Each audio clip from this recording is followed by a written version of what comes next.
प्रश्न करेंगे। तैयार रहेंगे श्री कमलेश जी मलिया। नमस्ते महाराज जी, स्वामी महाराज। महाराज जी, प्रायः देखा जा रहा है कि साधु संतों के निवास के लिए बहुत संत भवन बनवाए जा रहे हैं। तो संत भवन में बहुत सी व्यवस्थाएं करते हैं, लेकिन आहार विहार के लिए समाज द्वारा उतना ध्यान नहीं दिया जाता है, जबकि वो भी एक जरूरी प्रक्रिया है। जैसे दमोह 20-22 मंदिर हैं, तो सब मिलके कम से कम 1-2 जगह स्थान वो निश्चित कर सकते हैं। तो ऐसा क्यों नहीं कर पा रहे हैं, ये जिज्ञासा है।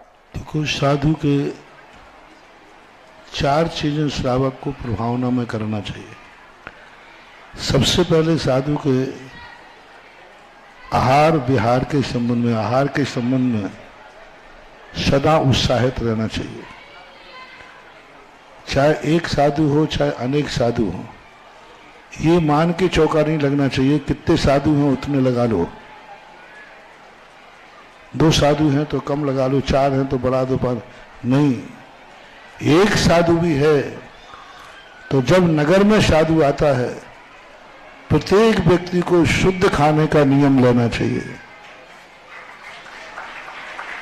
एक स्थान के ऊपर एक गांव में कुछ आरिकाएं गई, अपने संग की नहीं थी, तो वहां जाकर के उन्होंने 2 दिन रुकना था। 60 चौके लगे, पूरे गांव में चौके लगे। आरिका ने कहा, भाई इतने चौके तुम क्यों लगा रहे हो, हम यहाँ रुकना नहीं है, बाद में आहार नहीं होंगे, तुम लोगों को दुख होगा। तो वहां की समाज ने क्या कहा, माता जी हमने कब कहा कि आप हमारे चौके में आना। हमारे गांव का नियम है कि जब भी कोई त्यागी वृत्ति आता है तो उस त्यागी वृत्ति के बहाने हम लोगों का नियम है, जब तक साधु रहेगा तब तक हम लोग शुद्ध भोजन करेंगे, आहार देने का नहीं। साधु रहेगा तो हम लोग कुएं का भोजन करेंगे, शुद्ध मर्यादित भोजन करेंगे, जब तक साधु रहे। बाद में नहीं करता मैं। साधु के रहते हुए हम लोग शुद्ध भोजन खाते हैं। अब जब शुद्ध हम लोग खाते हैं, बनाते हैं, तो आप निकलते हो तो हम पड़गा लेते, आना हो तो आइयो, नहीं आना हो तो मत आइयो। कम से कम आपके निमित्त से हम लोगों को शुद्ध खाने मिल रहा है, यही आपका बहुत बड़ा उपकार है। आप हमारे चौके में नहीं आएंगे इसका दुख नहीं है हमें। आपके नगर में आने से हम उतने दिन शुद्ध भोजन करेंगे, यह हमारा आपके ऊपर, आपका हमारे ऊपर बहुत उपकार है। अब बोलो कितनी बड़ी बात। महाराज, आने और नहीं आने के लिए चौका मत लगाओ, यही तुम्हारी भूल है। कई लोग तो ऐसे, भैया पहले महाराज से पूछो आए तो लगाऊं। राजस्थान में एक गांव है, जिला है, वहां क्या बोलते, चाय, रिश्तेदार से कहते बोलते, चाय पियो तो बनाऊं, पियो तो बनाऊं, पानी पियो तो लाऊं, भोजन करो तो बनाऊं। ऐसे महाराज से पूछते, महाराज आओ तो श्रीफल चढ़ाऊं, आओ तो श्रीफल चढ़ाऊं। ये स्थितियां हृदय होने लगी। अब भैया महाराज आएंगे तो ठीक है, नहीं तो फिर काय को परेशान हो गए। कई लोग कहते हैं अब 2-4 तो महाराज हैं, 25 चौके 50 चौके पहले ही लग रहे हैं, अब लगा के क्या करेंगे। हाँ, कई लोग इसलिए नहीं लगाते, अब इतने महाराज तो इतने है नहीं, चौके इतने हैं, 1-1 महीना हो गया, अपन को क्यों लगाना। चौका कभी आहार देने के लिए नहीं लगाना, चौका लगाना हमें महाराज हैं तो शुद्ध खाना है। हम महाराज लिख लेंगे तो नमोस्तु नमोस्तु करना है, आ गए तो ठीक, नहीं आ गया तो ठीक। सही चौका वही है, सुधा सागर आ गए तो ठीक, नहीं आए तो स्वयं सागर जिंदाबाद। स्वयं सागर है ना, स्वयं तो करोगे। इस भावना से चौका लगाना चाहिए। मेरा तो मानना यही है कि आहार विहार आदि अपने हिसाब से करना चाहिए। पूरा परिवार नहीं कर सकता तो एक व्यक्ति नियम ले ले, आज बहुत बड़ा पुण्य तुम कमा सकते हो। चौथे काल में तो सदा लोग शुद्ध खाते थे। पद्म पुराण के अनुसार रामचंद्र जी जंगल में थे तब भी शुद्ध खाते थे। इतना शुद्ध खाते थे कि रामचंद्र जी आहार करने बैठे हैं, उनको भोजन परोसा जा चुका है और नमोकार मंत्र पढ़ने वाले हैं। इतने में लक्ष्मण कहते, भैया आकाश मार्ग से 2 मुनिराज आ गए। रामचंद्र जी ने तुरंत आसन छोड़ करके मुनिराज को पड़गाया, जो थाली उनके लिए लगी थी उसी थाली में से महाराज को दे दिया। कितनी शुद्ध थाली होगी वो, है ना। बसमास में भी महारामचंद्र जी कितना शुद्ध भोजन करते थे कि उनका भोजन महाराज की अंजलि लायक था। तो यही तो कहते महाराज हम लोग जो खाते हैं वही आप खाया करो। नहीं, महाराज जो भोजन लेते हैं वही श्रावक भोजन। इतना नहीं कर सकते हो तो इतना करो कि जब तक महाराज रहेंगे तब तक हमारे घर में भी शुद्ध भोजन बनेगा। जब तक महाराज रहेंगे तब तक सभी लोग शुद्ध भोजन करेंगे। इतना नहीं कर सकते हो तो जब महाराज आ जाएं तो मंदिर में नियम ले लो। हमारे घर में एक व्यक्ति कोई नियम ले ले कि जब तक महाराज यहाँ हैं घर में एक व्यक्ति शुद्ध भोजन करेगा। अब वो भोजन किसके लिए बनेगा? क्योंकि उस व्यक्ति ने क्या लिया नियम सुबह से, मैं शुद्ध भोजन करूंगा। अब भोजन बनेगा उसके लिए, उसी में महाराज आ जाएं, इसी का नाम है चौथे काल का चौका। इतना नहीं कर सको तो मान लो महाराज महीना भर रुके तो एक एक दिन शुद्ध खा लो, नियम ले लो। आज हम शुद्ध खाएंगे, कल दूसरा शुद्ध खाएगा, परसों तीसरा शुद्ध खाएगा। घर में कोई ना कोई एक दिन शुद्ध खाएगा, उसके लिए भोजन बनेगा। और जब उसके लिए भोजन बनेगा तो पड़गा लेना। अब महाराज साल भर भी नहीं आए तो तुम्हें दुख नहीं होगा, क्योंकि तुम्हारा भोजन किसके लिए बना है?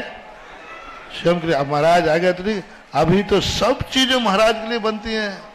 और महाराज नहीं आए और तुम्हारे प्राण निकलते, गया सामान सब बेकार। वो पानी भर भर के मर गए, फिर रोटी थोप थोप के मर गए, और महाराज महीना भर होगा देख ही नहीं रहे, क्या करें? उठा के ले जाओ महाराज को पकड़ के एक आध दिन। क्या मजा लगा, समझ में नहीं आता। ऐसी व्यवस्थाएं होना चाहिए कि नहीं।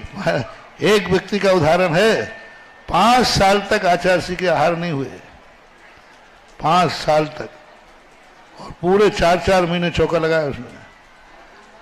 हम लोगों ने कहा, पहले तो श्रावकों ने कहा कि तुम जाके कहते क्यों नहीं हो आचार्य से, कि आचार्य 5 साल हो गए एक बार? बोले नहीं, मैं तो नहीं कहूंगा। तो लोगों ने कहा हम जाके कहते, पैर पकड़ लिए, भैया कहना मत। हम लोग थे, हम लोग नहीं, हम लोग कहेंगे, पैर पकड़े, महाराज जी मत कहना। कहीं महाराज दया भाव से आ गए तो,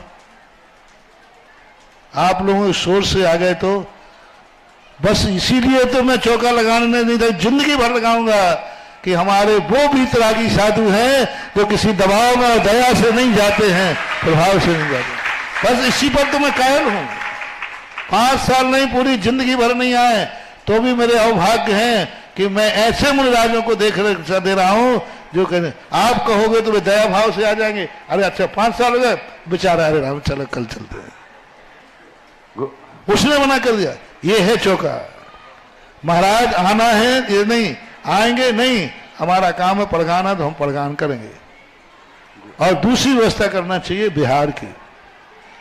साधु का बिहार होता है, उसमें सबसे ज्यादा पार्टिसिपेट करना चाहिए।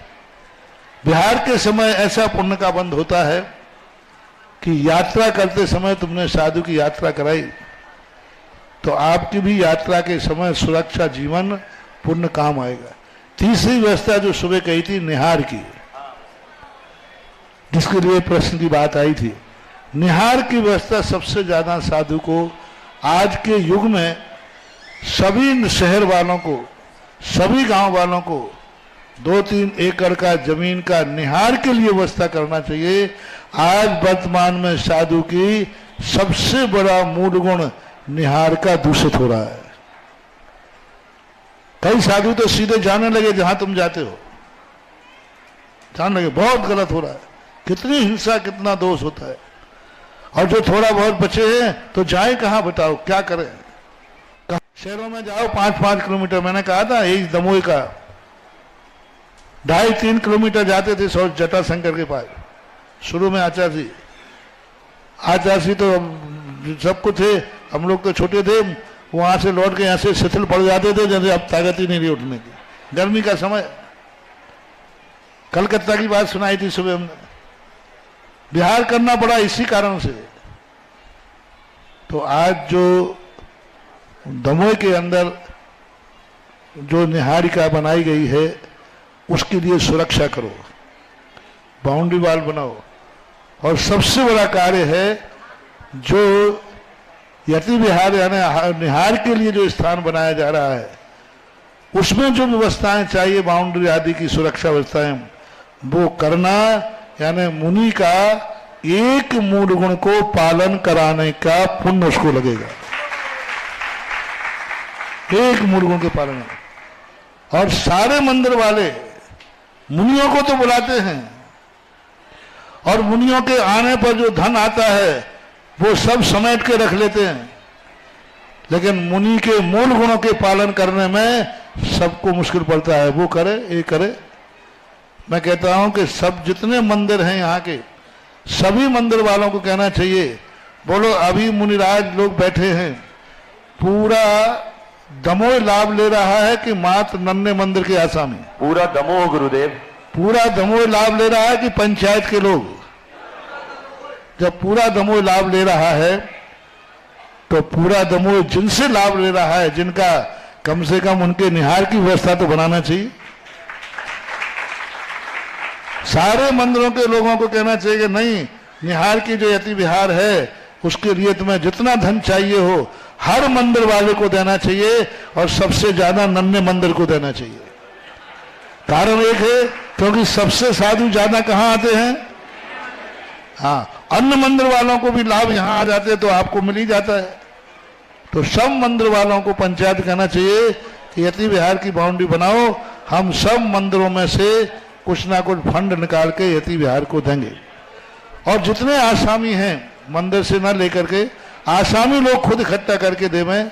और महिलाओं से मेरा कहना है, आरिका माताओं की सबसे बड़ी समस्या है, महिलाओं को अपनी ग्रुप बनाना चाहिए और यति विहार की बाउंड्री पुरुषों को नहीं महिलाओं को ही बनाना चाहिए।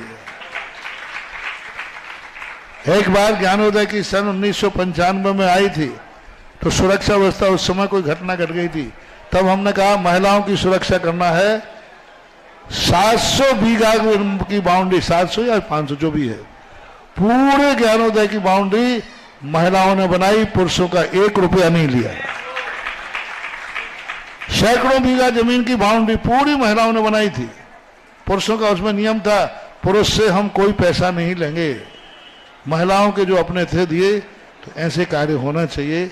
आशीर्वाद है आहार, विहार और निहार। गुरुदेव, आपने सुबह कहा था कि एक मूल गुण का पालन वहां से होता है, तो निश्चित रूप से साधुओं के मूल गुण के पालन में पूरा दमोह समाज तैयार है और निश्चित रूप से वो कार्य जल्दी ही संपन्न होगा। और वहां से पूरे दमोह की रक्षा का भी उपक्रम प्रारंभ होने जा रहा है, क्योंकि गुरुदेव ने बताया वो जगह सर्वोपयुक्त है अखाड़ा बनने के लिए भी। तो गुरुओं की रक्षा, उनके मूल गुण का पालन और पूरे दमोह की संरक्षा जिस स्थान से होगी, दमोह पूरी समाज, पूरा महिला मंडल, पूरा पुरुष समाज, पूरी पंचायत उसकी संरक्षा और बाउंड्री के लिए तैयार है। इसी उपलक्ष्य में नंदी मंदिर दमोह भी उसमें सहयोग के लिए और सारे भारत के लिए संदेश है कि प्रत्येक भारत के लोग जहां जहां मुनियों के गमन होते हैं, अभी से 2-3 एकड़ की 1-1.5 किलोमीटर के अंदर निहार के लिए जमीन लेके डाल लेना चाहिए। पूरे भारत में जहां है सबको 1-2-3 एकड़ का प्लाट लेकर के और लेके डाल लेना चाहिए, क्योंकि आगे फिर ये जमीन भी मिलने वाली नहीं है। गुरुदेव, नन्हे मंदिर कमेटी यति विहार के निर्माण, बाउंड्री आदि के लिए कुछ राशि समर्पित कर रही, 1 लाख रुपए। मैं चाहूंगा कि पंचायत सारी राशि स्वीकृत करे और 21 हजार और 1 लाख की राशि के लिए भी नाम आए हैं। 21,000 के लिए सुधीर जी सिंघई और श्रीमती नीता जी, श्री अवध जी, श्री सोनेलाल जी। कम से कम मंदिर से शुरू हुआ, नन्हे मंदिर से, अभी कम भी है, अपन बढ़ा लेंगे बाद में, पहले सबकी बढ़ाओ फिर इनकी बढ़वा देंगे। 21,000 रुपए श्री जनेन्द्र कुमार जी, गुड्डू।